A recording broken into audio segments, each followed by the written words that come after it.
Walt Disney Imagineering is the creative arm for the Walt Disney Company that creates the theme parks all around the world. We dream it up, we come up with the ideas, and we design it, and we build it.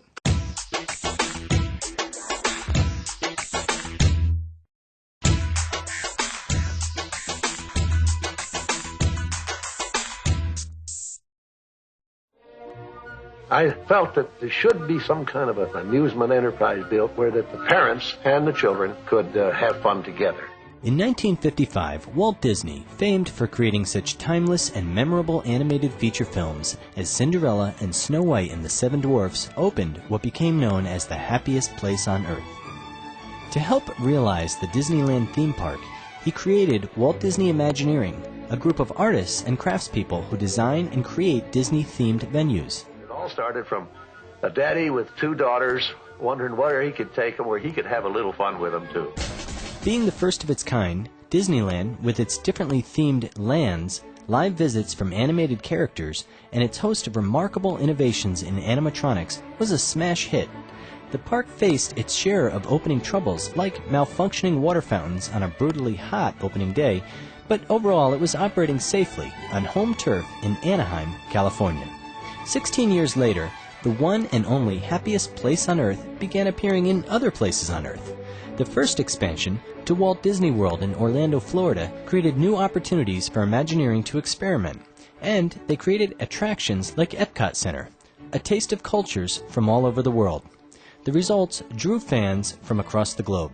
But later iterations of the park in Europe and Asia are the first real experiments in bringing Disney entertainment directly and personally to a global audience right in their front yard.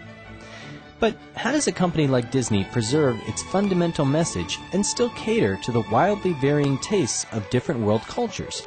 Well, it takes a good bit of Imagineering. The Disney brand works so well because at its core, the brand is about very human traits, things that resonate across the human experience. There's stories about family, there's stories about humor, about our fears, and those kind of translate across all languages and all cultures. Who don't want to go? Raise up your hand who's afraid. Every time a child walks into a Disney resort in Europe or Asia, they are participating in global trade. A company like Disney has a profound impact on a new market, financially and culturally. With the U.S. representing only 5% of the world population, there are good reasons for Disney to seek to enter new markets. The Walt Disney Company has three company-wide strategic priorities: creativity and innovation, the application of technology, and global expansion. In return, our guests get unique, one-of-a-kind, and very memorable experiences that they will relive for the rest of their lives.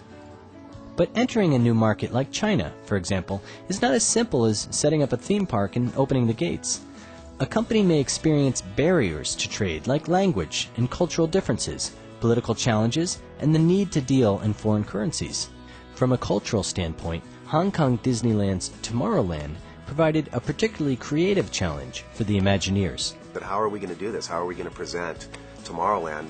These people here are living in it. It's a city of glass and steel, beautiful lighting, moving sidewalks, air-conditioned covered walkways, a great public transportation system. And so we decided to really take the story of Tomorrowland off planet Earth and move it to, ostensibly some planet far away in the galaxy. The opening of a Disneyland in China is a win-win situation. Disney brings its family-oriented entertainment to a new market, and Hong Kong enjoys both the fresh experience and foreign appeal of Disneyland, as well as a strong stimulation to its local economy in the form of tourism. In fact, the Hong Kong government played a major role in helping Hong Kong Disneyland to become a reality. Obviously, they are an investor in the park, but they also took the lead role in creating the landfill in which the park and resort are built. They also were responsible for all of the infrastructure to support the operation of the resort. To actually build a Disney theme park takes both imagination and engineering, or Imagineering. But where do Imagineers come from? Certainly Disney has its own staff. Entering a local market gives you both a challenge and an opportunity. While the design fundamentally takes place in Glendale, we hire additional people in Hong Kong and I'm talking about architects, engineers, set designers. There's really no way, I don't think, that we could bring all of the people from California. Plus, you don't want to do that. You want to incorporate the local talents. You identify the best people that you can while the project is being designed and built, and then you keep the cream of the crop on staff, and they become part of the legacy moving forward for Imagineering based locally in that area. But building the park is only half the battle. The Imagineers have to be sensitive to the differences in the needs of each market, and that sometimes means not assuming too much, because a market's expectations can be unexpected. While the park is coming up out of the ground, we begin to get kind of a sense of where we ought to be going with food and where we ought to be going with language. One might think that in France, we wouldn't want to have American cuisine, that they'd want to have their own local indigenous cuisine. It is kind of the culinary capital of the world. But in fact, we found out that they do want a little bit more than what we were offering. They do want the burgers, and they want what we call the grazing food, the food that people can have as they walk through the park. Merry Christmas! Goodbye, Mr. Trash Can. I'm from Florida, Goodbye. I miss you. Oh, I miss you too. All in all, every Disneyland is both a uniquely local experience and an entertainment very faithful to the Disney tradition. No matter where on earth Disney and the Imagineers go, they have to achieve both goals. It's a small world after all. The Disney theme park experience is so loved because it allows our guests for at least a day to play in a world of their imagination, and we create these great stages, these worlds that are filled with fantasy imagery and optimistic look at the future, and you get to be a player in that world for a day. When first seeking to do business in a foreign land, job one is learning the culture. You want to maintain your integrity as a company, but you must also respect the sensitivities of your market. In Hong Kong, for example, they were careful to honor the ancient Chinese practice of achieving harmony with the environment. We had a feng shui consultant who worked with us all the way through to help us with many of those key decisions and orientations.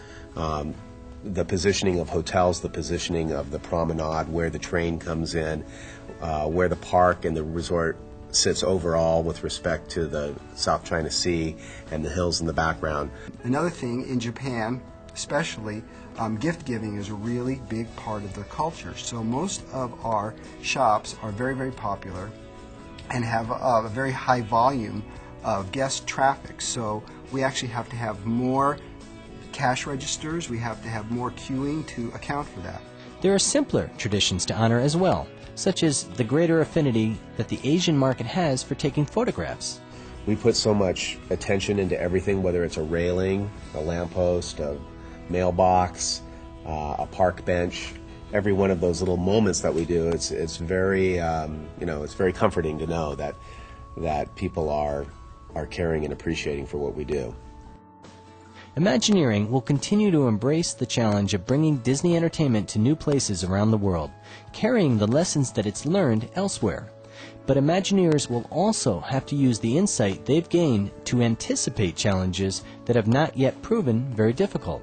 Hong Kong has a diverse history, having been a British protectorate. It has a free market economy, a great deal of Western influence, and of course the predominant language was English.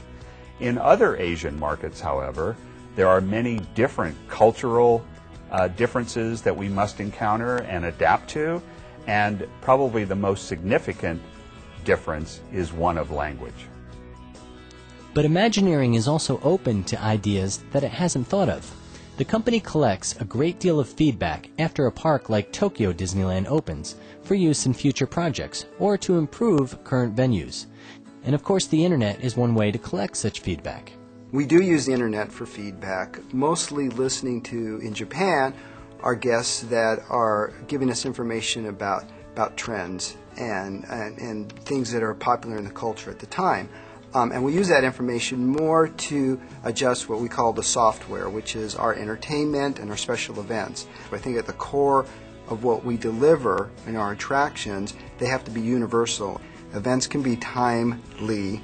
I think our core attractions have to be timeless.